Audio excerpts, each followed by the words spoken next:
So today we learned the concept of the commutative property, and all the commutative property states is that A times B is the same thing as B times A. Now, that might not make any sense, but let's put some numbers to it, right? So A times B, for an example, we could say 5 times 4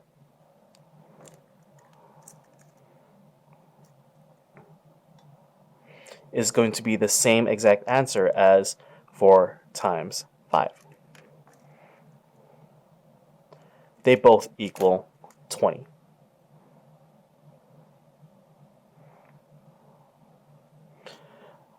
So although we switch the factors around, and remember the factors are the two numbers that we multiply together to get a product, which is the answer to a multiplication sentence. Although we switch the factors around, we're still able to come up with the same product.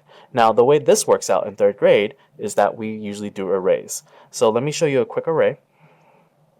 So remember, an array is just a nice, neat way of using rows and columns to show or represent a multiplication sentence. So here I have 2 rows of 3. So what would happen is that I have one row right here, and I have another row right here.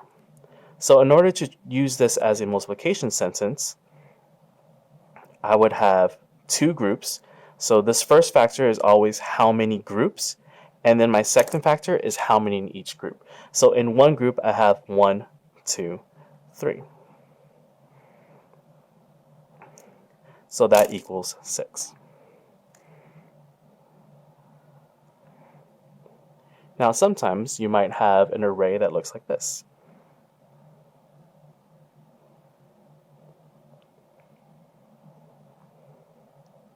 Once again, let me circle my groups.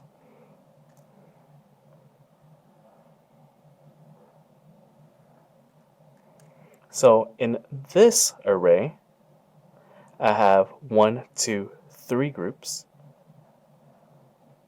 and in each group I have 1, 2. So it's 3 times 2, but my total, which is my product, is still a total of 2, 4, 6. So as you can see, when I'm replacing my factors or I'm switching them, vice versa, it really doesn't matter what order I put it in because it's always going to give me the same product. And this is once again known as the commutative property. What the real difference is what does each of these numbers mean? In this multiplication sentence, this 2 means how many groups. In this case, there are 2 equal groups. Whereas with this array, we had 3 equal groups. So although they give us the same product, this means 3 groups of 2, and this means 2 groups of 3. So hopefully that will help you do your homework tonight. Just remember, you have a multiplication sentence, and if they ask you for the commutative property of the multiplication sentence, all they're asking you to do is to switch the factors around.